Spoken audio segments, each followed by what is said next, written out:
Welcome to TSET. This is Eshwar Kumar. So ఈ వీడియోలో మనం ఇండియాకి నేపాల్కి మధ్య ఉన్నటువంటి సంబంధాలను డిస్కస్ చేసుకోబోతున్నాం. So in between India and Nepal relations that we are going to discuss now. So ఇక్కడ మనకి చూసుకున్నట్లయితే హిస్టారికల్ పాయింట్ ఆఫ్ వ్యూలో చూసుకుంటే ఇండియాకి నేపాల్కి మధ్య ఎప్పటి నుంచో కూడా సంబంధాలు అనేటువంటివి ఉన్నాయి. సో ఫర్ ఎగ్జాంపుల్గా తీసుకుంటే మనం ఒకసారి మ్యాప్ కనుక చూస్తే మీకు క్లియర్గా అర్థమవుతుంది. ఇండియా అదేవిధంగా నేపాల్ యొక్క మ్యాప్ని మనం కంపారిజన్తో చూస్తే ఈ విధంగా ఉంటుంది. సో ఇక్కడ ఇండియా ఉంటుంది, ఈ ప్రాంతంలో నేపాల్ దేశం ఉంటుంది. సో దీన్ని బట్టి మనం అర్థం చేసుకోవాలండి, నేపాల్ అనేటువంటిది భారతదేశానికి బౌండరీ లైన్ని షేర్ చేసుకున్నటువంటి దేశం అండి. సో నేపాల్ అనేటువంటిది ఇండియాకి బౌండరీ లైన్ని షేర్ చేసుకోవాలి. దానితో పాటు నేపాల్ అనేటువంటి దేశం భారతదేశానికి చెందినటువంటి కొన్ని రాష్ట్రాలతో సరిహద్దుని పంచుకున్నాయి. ఫర్ ఎగ్జాంపుల్గా మనం తీసుకున్నట్లయితే ఇక్కడ ఈ ప్రాంతంలో ఉత్తరాఖండ్ అనేటువంటి దేశం ఉంటుంది. ఉత్తరాఖండ్ అనేటువంటి రాష్ట్రంతో బౌండరీని పంచుకుంది. దాని తర్వాత ఈ ప్రాంతంలో ఉత్తరప్రదేశ్ ఉంటుంది, ఈ ప్రాంతంలో బీహార్ ఉంటుంది, ఈ ప్రాంతంలో వెస్ట్ బెంగాల్ ఉంటుంది, ఈ ప్రాంతంలో సిక్కిం ఉంటుంది. సో ఈ రాష్ట్రాలతో నేపాల్ అనేటువంటి దేశం భారతదేశానికి చెందినటువంటి ఉత్తరాఖండ్, ఉత్తరప్రదేశ్, బీహార్, వెస్ట్ బెంగాల్, సిక్కిం అనేటువంటి రాష్ట్రాలతో బౌండరీ లైన్ని పంచుకోవడం జరిగింది. క్లియర్ కదా? ఇదొక అంశాన్ని అయితే గుర్తుపెట్టుకోండి. మరి ఇట్లాంటి సిచ్యువేషన్లో ఉన్నటువంటి దేశము, ఇట్లాంటి సిచ్యువేషన్లో మనం రిలేషన్షిప్స్ అనేటువంటివి ఫ్రెండ్లీ రిలేషన్షిప్స్ అనేటువంటివి కంటిన్యూ చేయాల్సినటువంటి ఆవశ్యకత ఉందా? డెఫినెట్గా ఉంటా ఉంది. సో ఆ కోవలోనే ఫర్దర్గా రెండు ప్రాంతాలకి ఆ కోవలోనే చూసుకుంటే భారతదేశము నేపాల్ దేశంతో 1950లోనే అండి. సో 1950 సంవత్సరంలోనే భారతదేశము ఒప్పందం చేసుకోవడం జరిగింది నేపాల్తో. దాన్నే మనం అంటాము, ఆ ఒప్పందం పేరే ఇండో నేపాల్ పీస్ అండ్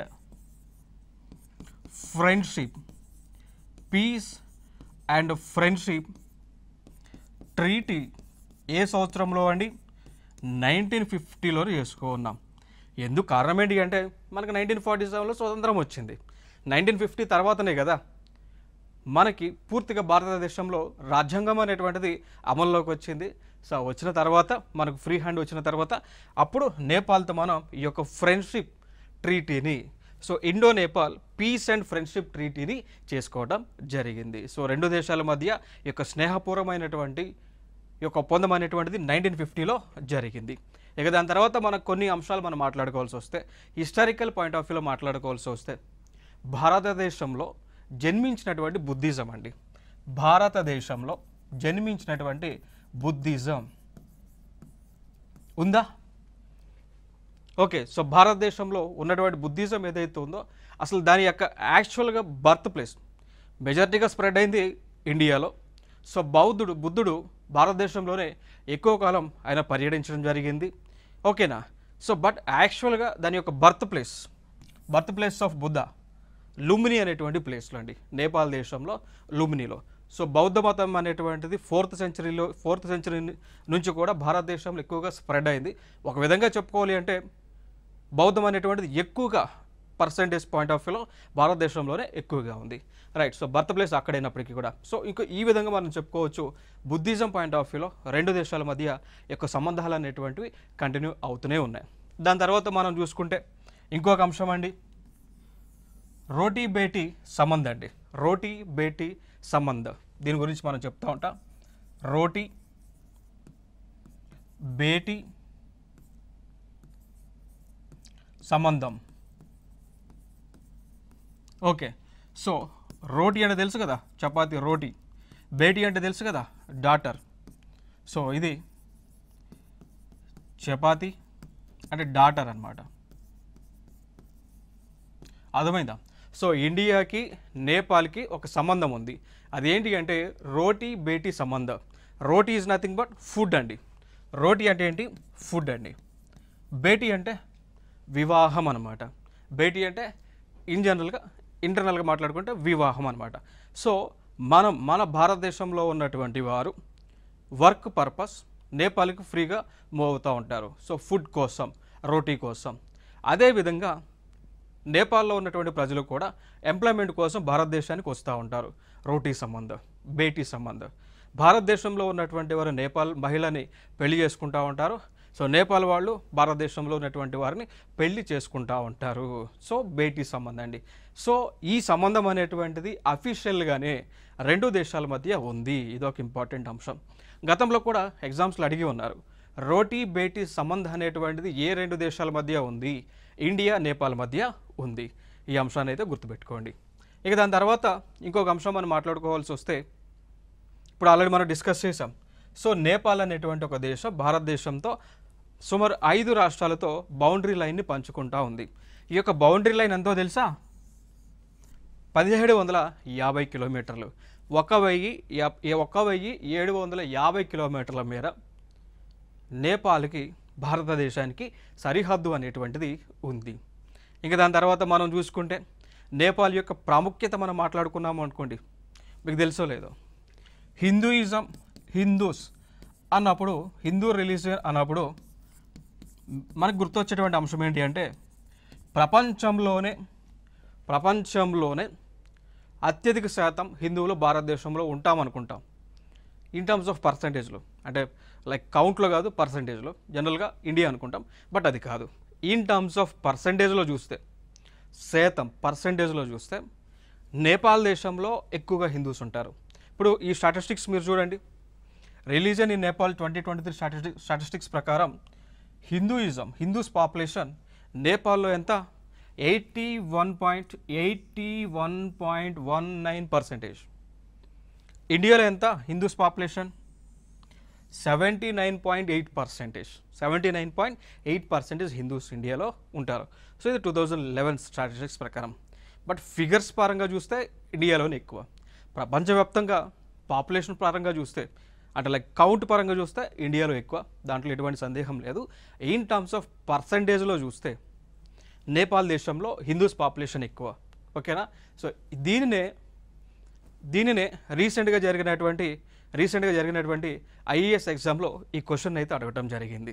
ఓకేనా? సో ఫైనల్గా మనకు గుర్తుపెట్టుకోవాల్సిన అంశాలు, Hindus population in terms of పర్సంటేజ్లో చూస్తే నేపాల్లో, ఫిగర్స్ చూస్తే కనుక అంటే క్వాంట్ చూస్తే కనుక ఇండియాలో ఎక్కువగా ఉంటారు. సో దాని తర్వాత ఇంకా రిలీజియన్స్ ఉన్నాయి, బట్ అవన్నీ కూడా ఇప్పుడు ఈ పాయింట్ ఆఫ్ వ్యూ ఇక్కడ ఇంపార్టెంట్ కాదు. ఈ రిలీజియన్స్ ఎక్కడ ఇంపార్టెంట్? ఇండియన్ సొసైటీ చదువుకున్నప్పుడు అక్కడ ఇంపార్టెంట్, ఇండియన్ జోగ్రఫీ చదువుకున్నప్పుడు అక్కడ అవన్నీ కూడా డిస్కస్ చేస్తారు మీతో. ఓకే, సో లైక్ ఫర్దర్గా చూసుకుంటే నేపాల్లో బుద్ధిజం 8.2% ఉంది, ఇండియాలో బుద్ధిజం చూసుకుంటే 0.7% ఉంది. రైట్? ఈ అంశాలు అయితే ఇక్కడ మేజర్గా ఇంపార్టెంట్. ఇక దాని తర్వాత వాణిజ్యం మరియు ఆర్థిక వ్యవస్థ అండి. సో ఇండియాకి నేపాల్కి మధ్య పరంగా చూసుకుంటే, ఇక్కడ ఇండియా నుంచి నేపాల్కి ఎక్స్పోర్ట్స్ చూస్తే $9.4 బిలియన్. ఓకేనా? సో నేపాల్ నుంచి ఇండియాకి ఎక్స్పోర్ట్స్ చూస్తే $1.34 బిలియన్ మేర ఈ యొక్క ఎక్స్పోర్ట్స్, అంటే లైక్ ఎగుమతులు దిగుమతులు అనేటువంటివి జరుగుతూ ఉన్నాయి. సో ఇక్కడ మనం రాసుకుంటాం, ఇది ఎక్స్పోర్ట్స్, ఎగుమతులు. ఇండియా నుంచి నేపాల్కి ఎగుమతులు, నేపాల్ నుంచి ఇండియాకి వస్తుంది అంటే దిగుమతులు అండి, ఇంపోర్ట్స్. దిగుమతి, ఇంపోర్ట్స్. క్లియర్ కదా? సో దీన్ని బట్టి మీరు ఏమర్థం చేసుకుంటారు? ఏమర్థం చేసుకోవాలి? ఇక్కడ ఇండియా నేపాల్కి మధ్య ట్రేడ్ అనేటువంటిది సర్ప్లస్లో ఉందా, డిఫిసిట్లో ఉందా? ట్రేడ్ అనేటువంటిది, వాణిజ్యం అనేటువంటిది లోట్లో ఉందా, అధికంలో ఉందా? అంటే వాణిజ్యం లోటు ఉందా, వాణిజ్యం అధికంగా ఉందా? అధికంగా ఉంది, సర్ప్లస్లోనే ఉంది. సో ఇండియాకి నేపాల్కి మధ్య ఈ యొక్క ట్రేడ్ అనేటువంటిది సర్ప్లస్గా ఉంది అనేటువంటి అంశాన్ని మీరు గుర్తుపెట్టుకోండి. సో ఇండియాకి నేపాల్కి మధ్య ట్రేడ్ అనేటువంటిది సర్ప్లస్ అయితే ఉంది, అదొక అంశం. ఇక దాని తర్వాత కనెక్టివిటీ మనం చూద్దామండి. సో ఇండియాకి నేపాల్కి మధ్య కనెక్టివిటీ అనేటువంటిది ఏ విధంగా ఉంది? రెండు దేశాల మధ్య కనెక్టివిటీ అనేటువంటిది ఏ విధంగా ఉంది అంటే చూడవచ్చు మీరు. ఇది ఇండియా, ఇది రైల్వే నెట్వర్క్ అండి, ఇది లైక్ రైల్వే నెట్వర్క్. సో ఇండియాలో ఉన్నటువంటి జయనగర్ నుంచి, ఇండియాలో ఉన్నటువంటి జయనగర్ నుంచి నేపాల్లో ఉన్నటువంటి కాజూరికి ట్రైన్ రూట్ ఉంది. ఐడియా ఉందా? ఇదంతా కూడా ట్రైన్ రూట్. సో ఇండియా నుంచి నేపాల్కి మనం ట్రైన్లో వెళ్ళొచ్చు. సో జయనగర్ నుంచి కాజూరి నుంచి మహినాథ్పూర్, అక్కడ నుంచి SSN హాల్ట్ ఉంది, బైదే.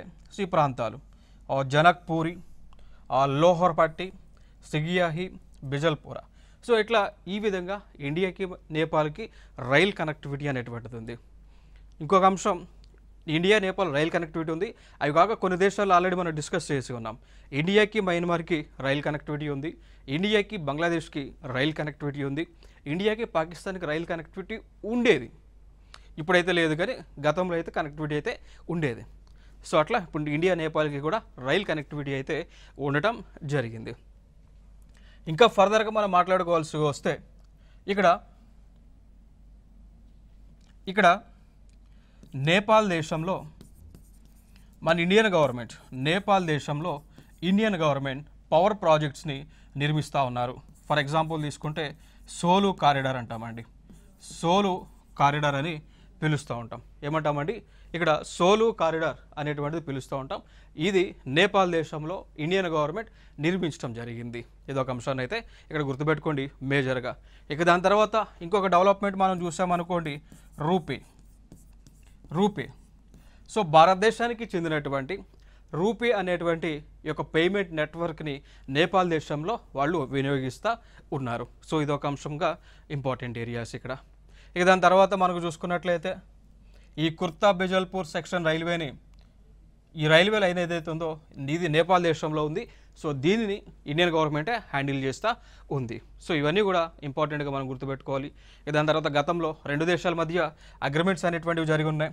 లైక్ ట్రీటీ ఆఫ్ ట్రాన్సిస్ట్ అని, MOU for cooperation in the field of petroleum సంబంధించి. సో పెట్రోలియం ఇన్ఫ్రాస్ట్రక్చర్ డెవలప్ చేయడానికి ఆ దేశంలో ఈ ట్రీటీస్ అనేటువంటివి రెండు దేశాల మధ్య జరిగింది. సో చూడండి, ఇక్కడ ట్రీటీ ఆఫ్ ట్రాన్సిస్ట్ అని చేసుకున్నాం. దాని ద్వారా ఆ దేశంలో రవాణా వ్యవస్థని అభివృద్ధి చేస్తూ ఉన్నాం. దాని తర్వాత పెట్రోలియం ఇన్ఫ్రాస్ట్రక్చర్ని డెవలప్ చేస్తూ ఉన్నాం ఆ దేశంలో. క్లియర్ కదా. సో ఇంకొక అంశం, MOU between Sushma Swaraj institute of foreign service and the institute of foreign affairs Nepal అండి. సో భారతదేశంలో ఉన్నటువంటి Sushma Swaraj institute of foreign service ఏదైతే ఉందో దాని మధ్య నేపాల్ దేశంలో ఉన్నటువంటి ఇన్స్టిట్యూట్ ఆఫ్ ఫారెన్ అఫైర్స్ మధ్య ఒక MOU అనేటువంటిది జరిగింది. దీని ద్వారా ఏంటి అంటే ఆ దేశానికి చెందినటువంటి ఆ దేశంలో ఉన్నటువంటి నేపాల్ ఫారిన్ సర్వీస్ ఆఫీసర్స్కి ట్రైనింగ్ అనేటువంటిది మనం ఇండియాలో ఇస్తూ ఉన్నాం. ఓకేనా. సో ఆ దేశంలో ఉన్నటువంటి ఆఫీసర్స్కి ఇండియాలో Sushma Swaraj institute of foreign సర్వీస్లో ఇస్తూ ఉన్నాం. ఇవన్నీ కూడా రెండు దేశాల మధ్య ఈ యొక్క సంబంధాలు అనేటువంటివి బలోపేతం చేయడానికి మనం తీసుకున్నటువంటి లైక్ చర్యలుగా మనం మాట్లాడుకోవచ్చు. ఇక దాని తర్వాత మనం చూసుకున్నట్లయితే ఈ దోదరా చాందిని చెక్ పోస్ట్ ఉంటుంది. సో ఇండియాకి నేపాల్కి బోర్డర్ దగ్గర, ఇండియాకి నేపాల్కి బోర్డర్ దగ్గర ఇక్కడ దోదరా చాందిని అనేటువంటి ఒక చెక్ పోస్ట్ ఉంటుంది. సో దాని డెవలప్మెంట్ కూడా ఇక్కడ ఇండియానే తీసుకోవడం జరిగింది. రైట్. సో ఇవన్నీ కూడా ఇంపార్టెంట్ ఏరియాస్. ఇక దాని తర్వాత రీసెంట్ డెవలప్మెంట్స్ మనం చూసామనుకోండి, ఇక్కడ ఇండియన్ గవర్నమెంట్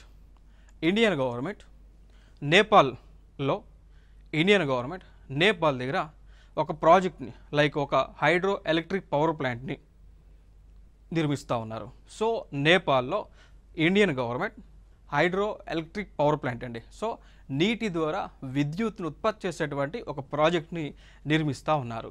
దాని పేరే అరుణ్ 3 హైడ్రో ఎలక్ట్రిక్ ప్రాజెక్ట్. దాని కెపాసిటీ ఎంతో తెలుసా? 900 మెగావాట్స్ అండి. దాని కెపాసిటీ 900 మెగావాట్స్. క్లియర్ కదా. సో ఇది ఇండియన్ గవర్నమెంట్ నేపాల్లో నిర్మిస్తూ ఉంది. మరి ఇండియాకు వచ్చేటువంటి బెనిఫిట్ ఏంటి? ఎందుకు నిర్మిస్తున్నారు? ఎందుకు అంటే దీని ద్వారా ఉత్పత్తి అయ్యేటువంటి కరెంట్ ఏవైతే ఉందో ఆ కరెంట్ని ఇండియాకి ట్రాన్స్మిట్ చేస్తారు. ఇప్పుడు చూడండి ఇక్కడ, so the power from project will be exported from Dhalkebar in Nepal. So నేపాల్లో ఉన్నటువంటి దల్కాబేర్ నుంచి ఇండియాలో ఉన్నటువంటి ముజఫర్పూర్కి తీసుకొస్తారండి. సో అక్కడ నుంచి సో ఇండియాలో ఉన్నటువంటి కావాల్సినటువంటి వారికి పవర్ని, కరెంట్ని, విద్యుత్ని ట్రాన్స్మిట్ చేస్తారు. ఇదొక అంశంగా గుర్తుపెట్టుకోండి అండి. ఇంకొక అంశం ఏంటి అంటే ఇక్కడ ఈ అరుణ్ 3 హైడ్రో ఎలక్ట్రిక్ ప్రాజెక్ట్ని నిర్మిస్తున్నటువంటి సంస్థ మనం చూసుకున్నట్లయితే అది సట్లెజ్ జల్ వికాస్ నిగమ్ అండి. సట్లెజ్ జల్ వికాస్ నిగమ్. సో ఈ సంస్థ వాళ్ళు నిర్మిస్తూ ఉన్నారు. క్లియర్ కదా, ఇది ఒక అంశంగా గుర్తుపెట్టుకోండి. ఇక దాని తర్వాత డెవలప్మెంట్ అసిస్టెన్స్ చూసామనుకోండి, ఇండియాకి ఒక ప్రాజెక్ట్ ఉంది, దాన్నే ఇండియన్ ఎయిడ్ మిషన్ అంటాం. So the Indian aid mission కింద నేపాల్ దేశంలో మనం స్కూల్స్ని కన్స్ట్రక్ట్ చేసాం, స్కూల్స్ని నిర్మించాం, ఆ దేశంలోనే హాస్పిటల్స్ని కూడా నిర్మించాం. సో ఏం చేసాం, నేపాల్ దేశంలో ఇండియన్ ఎయిడ్ మిషన్ ద్వారా స్కూల్స్ని నిర్మించాం, హాస్పిటల్స్ని కూడా నిర్మించాం. ఇది ఇక్కడ ఇంపార్టెంట్గా గుర్తుపెట్టుకోండి. ఇక దాని తర్వాత అదే దేశంలో ఇండియన్ ఎయిడ్ మిషన్ ద్వారానే ఆ దేశంలో వివిధ ప్రాజెక్ట్స్ని మనం నిర్మిస్తూ ఉన్నాం. దానిలో భాగంగా ఇది శంకుస్థాపనకు సంబంధించినటువంటి ఫోటో. సో కమ్యూనిటీ డెవలప్మెంట్ ప్రాజెక్ట్స్ని మనం అక్కడ లాంచ్ చేస్తూ ఉన్నాం. క్లియర్ కదా. నెక్స్ట్ దాని తర్వాత రక్షణ రంగం మనం చూస్తామనుకోండి, డిసెంబర్ 7, 2023 ఉత్తరాఖండ్, డిసెంబర్ 7, 2023 ఉత్తరాఖండ్లో సూర్యకిరణ్ 17 అనేటువంటి ఒక మిలిటరీ ఆపరేషన్ మనం లాంచ్ చేసాం. ఇక్కడ మీరు గుర్తుపెట్టుకోవాల్సినటువంటి అంశం ఏంటి అంటే సూర్యకిరణ్ అనేటువంటి ఒక సైనిక విన్యాసం. ఓకేనా. సో ఇది తీసేయండి. సో సూర్యకిరణ్ అనేటువంటి సైనిక విన్యాసం ఏ రెండు దేశాల మధ్య జరుగుతూ ఉంది అనేటువంటిది గతంలో అడిగి ఉన్నారు గ్రూప్ 1లో. సో టీజీపీఎస్సీ నిర్వహించినటువంటి గ్రూప్ 1లో ప్రిలిమ్స్లో మ్యాచ్ ది ఫాలోయింగ్లు అడిగారు. ఓకేనా. సో అది అందుకు ఇంపార్టెంట్ ఇక్కడ. సో సూర్యకిరణ్ విన్యాసం అనేటువంటిది ఏ రెండు దేశాల మధ్య నిర్వహిస్తూ ఉన్నారు అనేటువంటిది అడిగినప్పుడు ఇండియా అండ్ నేపాల్ మధ్య నిర్వహిస్తూ ఉన్నారు. ఇది ఒక అంశం. ఇక దాని తర్వాత కల్చరల్ పరంగా మనం మాట్లాడుకున్నట్టయితే ఇండియాకి నేపాల్కి మధ్య సిస్టర్ సిటీ అగ్రిమెంట్ అనేటువంటిది ఉంది. సో ఇక్కడ ఈ అగ్రిమెంట్ ప్రకారం ఏంటి అంటే నేపాల్లో ఉన్నటువంటి కాఠ్మండ్ని డెవలప్ చేస్తారు, ఇండియాలో ఉన్నటువంటి వారణాసిని డెవలప్ చేస్తారు. నేపాల్లో ఉన్నటువంటి లుంబినీని డెవలప్ చేస్తారు, ఇండియాలో ఉన్నటువంటి బోధ్గయాని డెవలప్ చేస్తారు. నేపాల్లో ఉన్నటువంటి జనక్పూర్ని డెవలప్ చేస్తారు, ఇండియాలో ఉన్నటువంటి అయోధ్యని డెవలప్ చేస్తారు. ఇక్కడ లింక్ ఏంటి అంటే కాఠ్మండు వారణాసిలో ఉన్నటువంటి దేవుడు, పూజించేటువంటి దేవుడు, అక్కడ ఉన్నటువంటి టెంపుల్స్ చూస్తే లార్డ్ ఈశ్వర్కి చెందినటువంటి టెంపుల్స్. ఈ లుంబిని బౌద్ధగయ గురించి మనం మాట్లాడాల్సి వస్తే ఇది లార్డ్ బుద్ధకు సంబంధించినటువంటి పవిత్రమైనటువంటి ప్లేసెస్. జనక్పూరి అయోధ్య మనం చూసుకున్నట్లయితే లార్డ్ రామ అదేవిధంగా సీతకి, సో లార్డ్ రామాకి అదేవిధంగా సీతాదేవికి చెందినటువంటి ప్లేసెస్. సో చూడవచ్చు జనక్పూర్ అనేటువంటిది సీతాదేవి జన్మించినటువంటి ఊరు నేపాల్లో ఉంది. అయోధ్య అనేటువంటిది రాముడు జన్మించినటువంటి ఊరు ఉత్తరప్రదేశ్లో ఇండియాలో ఉంది. సో ఇట్లా ఇవి ఇండియాకి నేపాల్కి మధ్య ఉన్నటువంటి సిస్టర్ సిటీ అగ్రిమెంట్స్.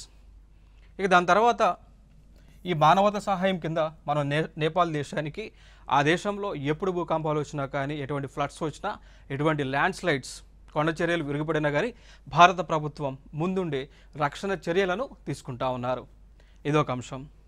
దాని తర్వాత భారత కమ్యూనిటీ గురించి మనం మాట్లాడాల్సి వస్తే నేపాల్ దేశంలో దాదాపు 6 లక్షలకు పైగా ఇండియన్స్ నివసిస్తూ ఉన్నారు. నేపాల్ దేశంలో దాదాపు 6 లక్షలకు పైగా ఇండియన్స్ అనేటువంటి వారు నివసిస్తూ ఉన్నారు. సో ఇటీవల పిఎం గారు ఆ దేశానికి వెళ్ళినప్పుడు మన వాళ్ళని అక్కడ వారు మీట్ అవ్వడం జరిగింది. దాని తర్వాత మల్టీలేటరల్ కోఆపరేషన్లో భాగంగా మనం చూసుకుంటే India Nepal BBIN, BIMSTEC, SAARC, NAM గ్రూప్స్లో మెంబర్స్గా ఉన్నాయండి. ఈ ఇండియా నేపాల్ కూడా ఈ గ్రూప్స్లో మెంబర్స్గా ఉన్నాయి. లైక్ BBIN కానీ, బిమ్స్టెక్ కానీ, సార్క్ కానీ, నామ్లో కానీ మెంబర్స్గా అయితే ఉన్నాయి. సో దాని తర్వాత రెండు దేశాలకు మధ్య ఉన్నటువంటి ఛాలెంజెస్, సవాళ్ళు కనుక మనం చూసుకున్నట్లయితే ఒకటి కాలాపాని నదికి సంబంధించినటువంటి సవాలండి. సో ఇక్కడ ఇండియాకి నేపాల్కి మధ్య ఈ కాలాపాని అనేటువంటి ఒక నది ప్రవహిస్తూ ఉంటుంది. సో ఈ కాలాపానికి సంబంధించి వాటర్ పంపకాలకు సంబంధించి ఇండియా నేపాల్ మధ్య ఇష్యూస్ ఉన్నాయి. ఇది ఒక వెరీ ఇంపార్టెంట్, ఇది యూపీఎస్సీ క్వశ్చన్ ఇది కాలాపాని నదికి సంబంధించి గుర్తుపెట్టుకోండి. సో ఈ రెండు దేశాల మధ్య ఇండియా నేపాల్కి మధ్య నీటి పంపకాలకు సంబంధించి ఈ కాలాపాని రివర్ వాటర్ డిస్ప్యూట్స్ అయితే రెండు దేశాలకైతే ఉండటం జరిగింది. దాని తర్వాత బెల్ట్ అండ్ రోడ్ ఇనిషియేటివ్లో ఇండియా లేదు, నేపాల్ జాయిన్ అయింది. ఇది ఒక సవాల్గా చెప్పుకోవచ్చు. దాని తర్వాత ఇంటర్నల్ ఇష్యూస్ అండి, ఇంటర్నల్ సెక్యూరిటీ ఇష్యూస్. ఇండియాకి నేపాల్కి మధ్య దాదాపు 1750 కిలోమీటర్ల మేర ఈ బౌండరీ లైన్ అనేటువంటిది ఉంది. సో ఇది ఒక పోరస్ బౌండరీగా మనం చెప్పుకుంటాం. ఎందుకంటే ఇప్పుడు ఇండియాకి పాకిస్తాన్కి ఆ బౌండరీ ఇప్పుడు ఇండియాకి పాకిస్తాన్కి మాకు కరెక్ట్ ఫెన్సింగ్ అనేటువంటిది ఉంటుంది ఇండియా పాకిస్తాన్కి. బట్ ఇండియా నేపాల్కి ఫెన్సింగ్ అనేటువంటిది లేదు. లేకపోవడం ద్వారా నేపాల్ నుంచి టెర్రరిస్టులు వీళ్ళందరూ కూడా ఇండియాలోకి ఎంటర్ అవుతూ ఉన్నారు. సో అదొక దానిలో భాగంగా ఇంటర్నల్ సెక్యూరిటీ పరంగా మనం మాట్లాడుకోవచ్చు. దాని తర్వాత 1950లో ఇండియా నేపాల్ మధ్య జరిగినటువంటి పీస్ అండ్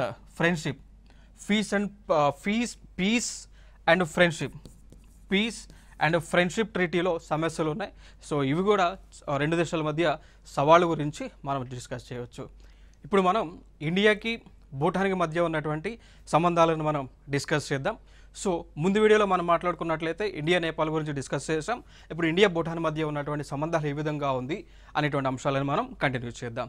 సో చూద్దాం, ఇక్కడ మ్యాప్లో కనుక మనం చూస్తే ఈ భూటాన్ అనేటువంటి దేశం ఎక్కడ ఉంటుంది? ఈ ప్రాంతంలో ఉంటా ఉంది. సో ఈ ప్రాంతంలో భూటాన్ అనేటువంటి దేశం. సో మనం అర్థం చేసుకోవచ్చు కదా, భూటాన్ అనేటువంటిది భారతదేశంతో ల్యాండ్ బౌండరీని సరిహద్దుని కలిగి ఉంది. సో భూ సరిహద్దు దేశంగా ఉంది. సో దాన్ని బట్టి మనం అర్థం చేసుకోవచ్చు కదా, భూటాన్ అనేటువంటిది భారతదేశానికి చాలా ప్రాముఖ్యమైనటువంటి దేశము. చూడండి ఇక్కడ మరి ఏ రాష్ట్రాలతో భూటాన్ ఈ యొక్క సరిహద్దుని పంచుకుంటుంది అనేటువంటి అంశం మనం చూసుకున్నట్లయితే ఇక్కడ ఉంటుంది సిక్కిం అనేటువంటి రాష్ట్రం. సో సిక్కింతో సరిహద్దుని పంచుకోవడం జరిగింది. దాని తర్వాత ఈ ప్రాంతంలో ఇంకా వస్తే మనకి ఫర్దర్గా చూసుకుంటే ఈ ప్రాంతంలో ఇక్కడ వెస్ట్ బెంగాల్ ఉంటుంది. ఓకేనా? సో ఈ ప్రాంతం అంతా కూడా ఈ ప్రాంతంలో వెస్ట్ బెంగాల్తో బౌండరీని షేర్ చేసుకోవడం జరిగింది భూటాన్. ఇక దాని తర్వాత మనం చూసుకున్నట్లయితే ఈ ప్రాంతం అంతా కూడా అస్సాం అండి. సో ఈ ప్రాంతం అంతా కూడా అస్సాం. సో అస్సాంతో కూడా బౌండరీని షేర్ చేసుకోవడం జరిగింది. అస్సాంతో బౌండరీ ఉంది. దాని తర్వాత ఈ పైన ఉన్నటువంటి ప్రాంతం అంతా కూడా ఇది అరుణాచల్. సో ఈ ప్రాంతం అంతా కూడా అరుణాచల్ ప్రదేశ్. సో అరుణాచల్ ప్రదేశ్తో కూడా భూటాన్ దేశం బౌండరీని షేర్ చేసుకుంటుంది. మరి దాదాపు ఈ టోటల్ లెంత్ ఎంత అన్నప్పుడు 699 కిలోమీటర్స్ అండి. సో 699 కిలోమీటర్ల మేర 699 కిలోమీటర్ల మేర భూటాన్ దేశము భారతదేశంతో సరిహద్దుని పంచుకుంటా ఉంది. ఏ రాష్ట్రాలతో బౌండరీని కలిగి ఉంది? Very important. సో పైన మనకు చూసుకున్నట్లయితే ఈ ప్రాంతంలో సిక్కిం, కిందకు వస్తే వెస్ట్ బెంగాల్, కొంచెం కిందకు వస్తే ఈ ప్రాంతంలో అస్సాం, పైకి పోతే అరుణాచల్ ప్రదేశ్. సో 4 రాష్ట్రాలతో భూటాన్ దేశం సరిహద్దుని పంచుకుంటా ఉన్నారు అండి. ఇక దాని తర్వాత మనం చూసుకుంటే 1949లో భారత ప్రభుత్వం భూటాన్ దేశంతో ఒక అగ్రిమెంట్ చేశారు. దాని పేరే ట్రీటీ ఆఫ్ ఫ్రెండ్షిప్ అండి. అదేవిధంగా కోఆపరేషన్. క్లియర్ కదా? సో 1949 నుంచి కూడా భారతదేశం భూటాన్ దేశంతో సంబంధాలు అనేటువంటివి, దౌత్య సంబంధాలు, స్నేహ సంబంధాలు అనేటువంటిది కలిగి ఉంది. ఇక్కడ వరకు క్లియర్. ఇప్పటి నుంచే కాదు భూటాన్తో ఉన్న సంబంధాలు మనకి 4th సెంచరీ కూడా. సో బౌద్ధ మతం అనేటువంటిది భారతదేశంలో ఉన్నప్పటి నుంచి భూటాన్లో ఉన్న సంబంధం అప్పటి నుంచి కూడా ఈ యొక్క రిలేషన్స్ అనేటువంటివి కంటిన్యూ అవుతూనే ఉన్నాయి. ఇక దాని తర్వాత ఇంకొక జరిగినటువంటి పరిణామం ఏంటి అంటే 1865లో 1865వ సంవత్సరంలో సో ఇప్పటికీ ఆ బ్రిటిష్ వాళ్ళు భారతదేశానికి వచ్చారు. వచ్చిన తర్వాత వాళ్ళు ఈ భూటాన్ ప్రాంతం పైన వారు అటాక్ చేయడం జరిగింది. సో అటాక్ చేశారు. సో ఆ యుద్ధం జరిగింది. యుద్ధం పేరే డ్యూయర్ వార్ అంటాం. క్లియర్ కదా? సో డ్యూయర్ వార్ అనేటువంటిది ఏ 2 దేశాల మధ్య జరిగింది? బ్రిటిష్ ఇండియా, అంటే మనం కాదు, బ్రిటిష్ వాళ్ళు ఉన్న టైంలో. సో బ్రిటిష్ ఇండియా అదేవిధంగా భూటాన్ 2 దేశాల మధ్య ఒక జ్యూర్ వార్ అనేటువంటిది జరిగింది అండి. సో ఆ యుద్ధం ముగిసిన తర్వాత ఒక ట్రీటీ జరిగింది 2 ప్రాంతాలకు. ఆ ట్రీటీయే treaty of Sinchula. Very important, treaty of Sinchula. So November 11, 1865 సంవత్సరంలో జరిగింది ఈ ట్రీటీ అనేటువంటిది. ఓకేనా. సో దీని అవుట్కమ్ ఏంటి? ట్రీటీ జరిగింది, ట్రీటీ ఆఫ్ సించులా జరిగింది, దాని ద్వారా జరిగినటువంటి మార్పులు ఏంటి, అవుట్కమ్ ఏంటి చూస్తే ఇక్కడ భూటాన్కి చెందినటువంటి అస్సాం, గతంలో అస్సాం భూటాన్ చెందినటువంటి ప్రాంతం. సో అస్సాం కానీ, కుచ్ బీహార్ కానీ అండ్ దేవనగరి, ఈ 3 ప్రాంతాలు కూడా బ్రిటిష్ ఇండియాకి విలీనం చేశారు. సో జ్యూర్ వార్ జరిగిన తర్వాత భూటాన్ ప్రాంతానికి చెందినటువంటి అస్సాం కానీ, కుచ్ బీహార్ కానీ అండ్ దేవనగరి అనేటువంటి ప్రాంతం కానీ భారతదేశంలో విలీనం చేశారు. క్లియర్ కదా. అస్సాం ఎక్కడి నుంచి వచ్చింది? భూటాన్ నుంచి భారతదేశానికి వచ్చింది. క్లియర్, ఇక్కడ వరకు గుర్తుపెట్టుకోండి. దాని తర్వాత 1949లో మనం డిస్కస్ చేసాం 2 ప్రాంతాల మధ్య కూడా స్నేహం మరియు సహకార ఒప్పందం జరిగింది అని 1949లో.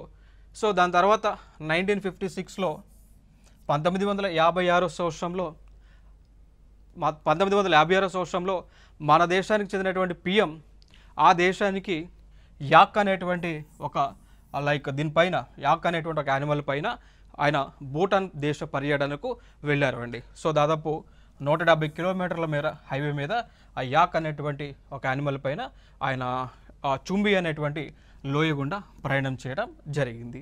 ఇదొక అంశం. అంటే ఇండియన్ పిఎం భూటాన్ వెళ్ళారు, చుంబి లోయ గుండా వెళ్ళారు. సో అది అక్కడ గుర్తుపెట్టుకోండి. ఇక దాని తర్వాత 1910లో పునాకా ఒప్పందం జరిగింది.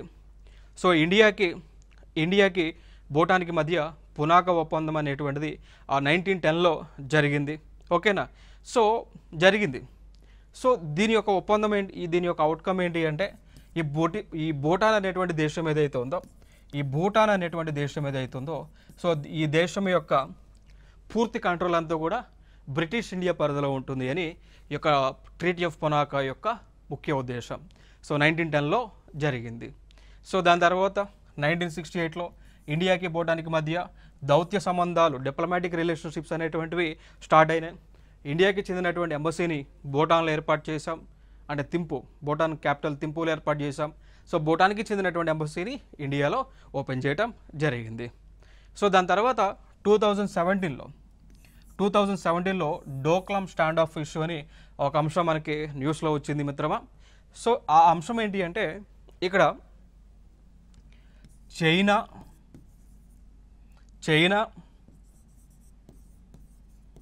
ఇండియా, ఇక్కడ Bhutan. So China, Bhutan, India ఈ 3 ప్రాంతాల మధ్యలో ఒక ప్రాంతం ఉంటుంది, దాన్నే డోక్లాం అంటాం. ఇదొక ప్లాట్యూ ఏరియా, డోక్లాం ప్లాట్యూ అంటాం. సో ఈ ప్రాంతాన్ని కబ్జా చేయడానికి చైనా వాళ్ళు వచ్చారు. సో డోక్లాం అనేటువంటిది యాక్చువల్గా భూటాన్కి చెందినటువంటి ప్రాంతం. సో మనం గతంలో భూటాన్తో 1949లో ఫ్రెండ్షిప్ ట్రీటీ అగ్రిమెంట్ చేసుకున్నాం కదా. దాని ప్రకారం భూటాన్కి ఎటువంటి నష్టం వచ్చినా కానీ వెంటనే ఇండియా ఇక్కడ రెస్పాండ్ అవుతూ ఉంటుంది. రెస్పాండ్ అనేటువంటిది అవుతుంది. సో దానిలో భాగంగా ఎప్పుడైతే చైనా దేశం భూటాన్ని ఈ డోక్లాంని కబ్జా చేయడానికి వస్తే ఇండియా రెస్పాండ్ అయ్యి ఇండియన్ ఆర్మ్డ్ ట్రూప్స్ని ఇక్కడ పంపించి మనం ఏమని చెప్పాము అంటే చైనా వాళ్ళతో ఈ ప్లేస్ అనేటువంటిది భూటాన్కి చెందినటువంటిది, అదేవిధంగా భారతదేశానికి కూడా ఇంపార్టెంట్ అయినటువంటి ప్లేస్. సో చైనా ఇటు పరిస్థితిలో ఈ ప్లేస్ని కబ్జా చేయాలని ఆలోచన చేస్తే మేము యుద్ధానికి వస్తాము అని చెప్పేసి ఇండియా చైనాకి హెచ్చరిక జారీ చేసిన తర్వాత సో చైనా వాళ్ళు అక్కడ సైలెంట్ అయిపోయి సో ఈ ప్లేస్ని చైనా వాళ్ళు వదిలిపెట్టేసి వెనక్కి వెళ్ళిపోయారు. సో ఇదే డోక్లాం ఇష్యూ, వెరీ ఇంపార్టెంట్. గతంలో అడిగినటువంటి క్వశ్చన్స్ ఏంటి అంటే గతంలో అడిగినటువంటి క్వశ్చన్స్ మనం అక్కడ చూసుకున్నట్లయితే డోక్లాం ఇష్యూ అనేటువంటిది ఏ దేశాల మధ్య ఇష్యూగా కనిపిస్తూ ఉంది అని అడిగారు. సో చైనా, ఇండియా, అదేవిధంగా భూటాన్. సో ఈ దేశాల మధ్య ఇది ఇష్యూగా మనకి కనిపిస్తూ ఉంది. ఇక నెక్స్ట్ అంశం మనం చూసుకున్నట్లయితే ఇటీవల 2018లో స్వర్ణోత్సవం సిల్వర్ జూబ్లీని కంప్లీట్ చేసుకున్నాం. కారణం ఏంటి అంటే 1968లో ఇండియాకి భూటాన్కి డిప్లొమాటిక్ రిలేషన్షిప్స్ అనేటువంటివి స్టార్ట్ అయినాయి కదా 1968లో. 2018కి ఎన్ని ఇయర్స్ కంప్లీట్ అవుతూ ఉన్నాయి? 50 ఇయర్స్ కంప్లీట్ అవుతూ ఉన్నాయి. సో దీనిని పురస్కరించుకొని స్వర్ణోత్సవం అనేటువంటిది ఇండియాకి భూటాన్ మధ్య మనం జరుపుకున్నాం. సో దానిని ఫర్దర్గా ఏమని పిలుస్తున్నామంటే పవిత్ర బంధం. సో పవిత్ర బంధం, సో లైక్ హోలీ రిలేషన్షిప్ అండి, హోలీ రిలేషన్షిప్ అండి. సో ఇట్లా పిలుస్తూ ఉన్నాం. సో 2018 ఈ రెండు దేశాల మధ్య నుంచి కూడా ఒప్పందం ఏదైతే జరిగిందో సో దీన్ని మనం పవిత్ర బంధంగా పిలుస్తామండి. ఇక దాని తర్వాత మరి భూటాన్ అనేటువంటిది భారతదేశానికి ఎందుకు ముఖ్యము అంటే ఆ సరిహద్దులో షేర్ చేసుకుందా ఉంది. దాని తర్వాత ఈ భూటాన్ అనేటువంటిది ఇండియాకి చాలా ఇంపార్టెంట్. కారణం ఏంటి అంటే చైనా ఆక్రమించేటువంటి ఆలోచన చేస్తూ ఉంది కాబట్టి ఇండియాకి చాలా ఇంపార్టెంట్ అయినటువంటి ప్లేస్గా మనం చెప్పుకోవచ్చు. దాని తర్వాత వాణిజ్యపరంగా చూసుకుంటే ఇండియాకి భూటాన్కి మధ్య ట్రేడ్ అనేటువంటిది జరుగుతూ ఉంది. చూడవచ్చు ఈ విధంగా ఎక్స్పోర్ట్స్ అనేటువంటివి ఉన్నాయి.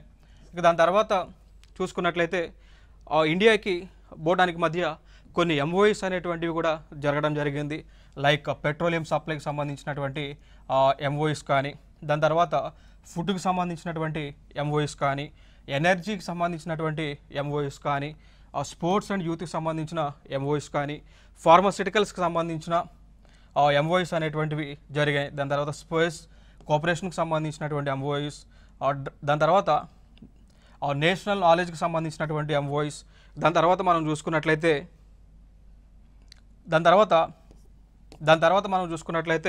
ఈ ఎంఓయూస్ అనేటువంటివి కనెక్టివిటీకి సంబంధించినటువంటి ఎంఓయూస్ అన్నీ కూడా జరగడం జరిగింది. సో ఇవి ఇండియాకి భూటాన్కి మధ్య ఉన్నటువంటి అత్యంత ఇంపార్టెంట్ అయినటువంటి సమాచారం. సో నెక్స్ట్ వీడియోలో మరికొన్ని అంశాలతో మీ ముందుకు రావడం జరుగుతుంది. Thank you so much. This is Eshwar.